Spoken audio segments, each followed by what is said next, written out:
There are a whole series of issues which are affecting people who vote for the British National Party. I come from Dewsbury, where at the last general election we had the largest BNP vote anywhere in the country.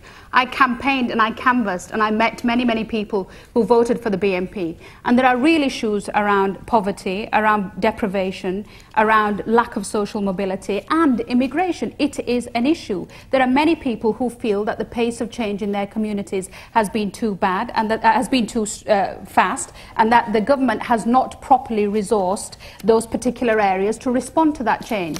Now, we can do one of two things. I'm not prepared to have the debate as the BNP would like to have the debate on immigration, which is all about black and brown people. This is not a race debate. This is a debate about resources. And the mainstream political parties have a responsibility to take on this debate, to actually tackle the issues, the underlying issues that are making some people vote for the BNP. Because I've said this before, and I'll say it again. What the BNP are, their activists and their members, I don't think there's any doubt about it. Mr. Griffin has proved that by his evasive answers today. But there are many, many people out there who vote for the British National Party who are not racist. There is lots of statistical evidence to prove that. And therefore, what we have to do is we have to go out and say to those people, as mainstream political parties, we are prepared to listen, we are prepared to deal with this, and you do not have to turn to a racist, fascist party who have their own agenda to deliver their solutions on your concerns. But what are you...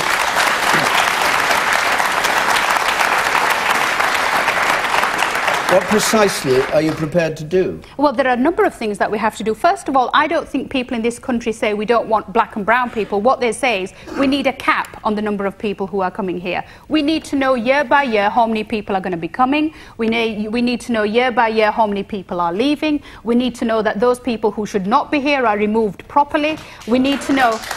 Who's saying do it?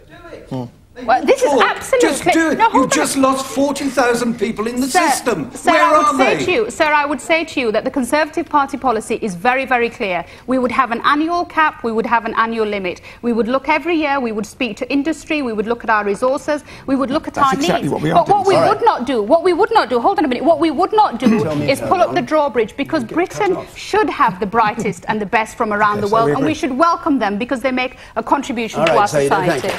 The man over there, I want to hear from you. I'll come to you. The man up there with the moustache, then I'll come to you with the striped tie. Wasn't it the Conservative Party that joined the EU that's allowing all the migrants from other countries coming in at the moment? So it was Conservatives doing, not the Labour's doing, wasn't it? So the European Union immigration is what worries you. And you, sir, in the front here. I couldn't agree. The gentleman here. Couldn't agree more with the lady on the panel. I'm sorry, I forgot. Saida Vassi. Well, there are two ladies. Bonnie Greer. This lady here. I remember Bonnie's name. But I think the problem is Labour has failed with immigration. People are disgruntled about that. There are all these reports that you read, things that people see in their own communities, and an easy way to vent your frustration and your anger is a cross in the box for the BNP. And a lot of people, I would imagine, that voted BNP did it out of frustration and anger and a feeling of, what else can I do? And they're not racist people, I would imagine. So Nick Griffin is nodding, saying that people voted for him not because they pursued his policies, but because they just were frustrated. Sorry to say, Nick, but I would imagine that's the case, and I welcome the Conservative Party's policy on immigration. Hold on a minute. Let's just hear some more points. The person in purple there, in the middle, yes. I would say that I would answer no personally to the question. The reason being that everybody here knows that Nick Griffin's mission is to give the BNP more credibility and pull this sort of veneer of acceptability on top of the party.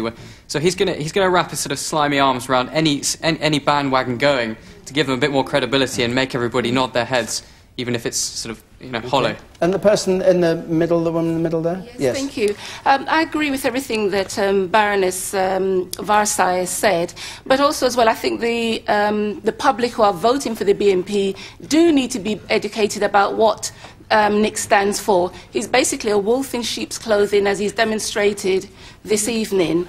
How does somebody who is non-racist and all these lies he's saying that's been said about him end up going to the Hitler, where you were celebrating his birthday or something not too long ago? And also as well, going back to what the Baroness said, the parties must listen, because one of the things, I'm sitting here and every time Jack Straw somebody says Afro-Caribbean, I'm cringing. Okay, sorry.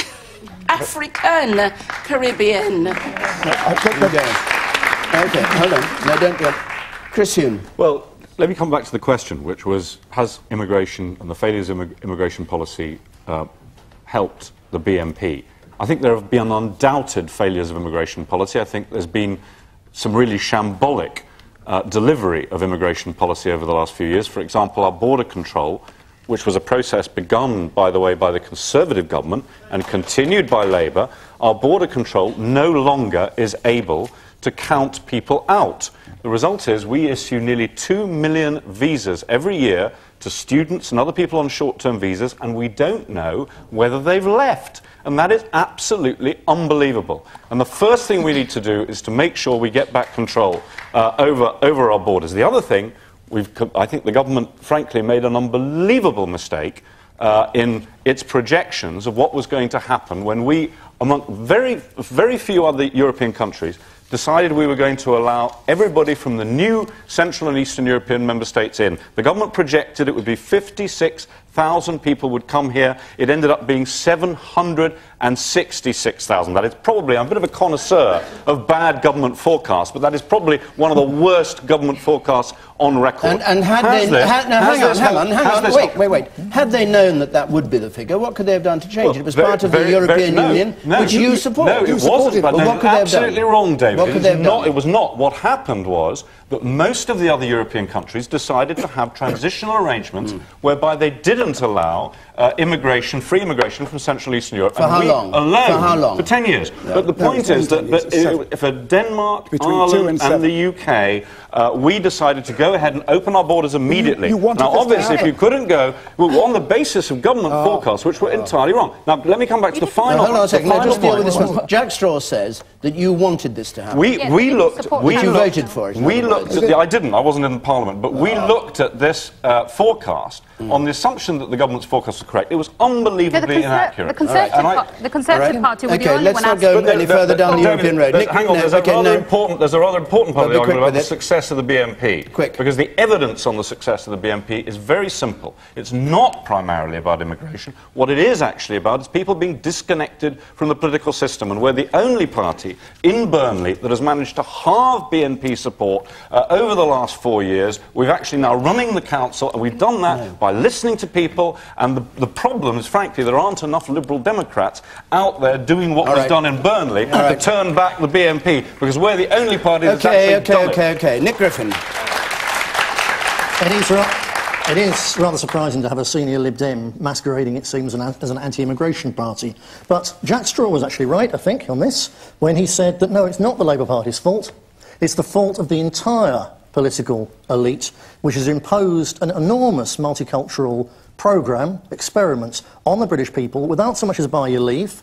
All we've got out of it is tax bills. It's transformed our country to the extent that the government's own figures, interpreted by demographers... Who are the British people?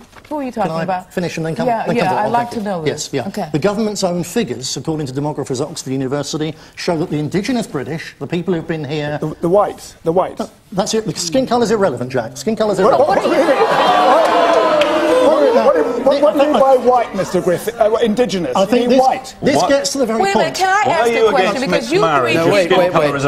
Why are you against mixed marriage? Wait. If you all attack on different fronts, we'll get nowhere. Yes. Just finish what you were saying. I think we've reached the absolute nub of it.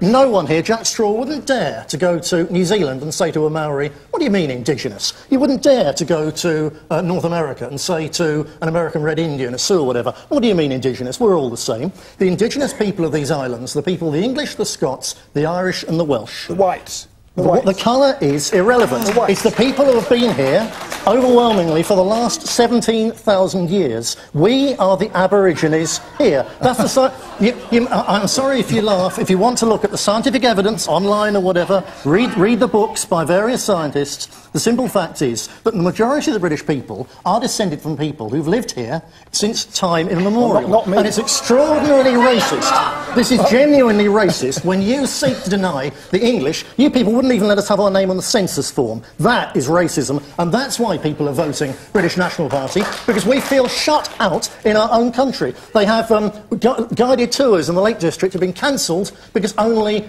English people, white people, were going on them.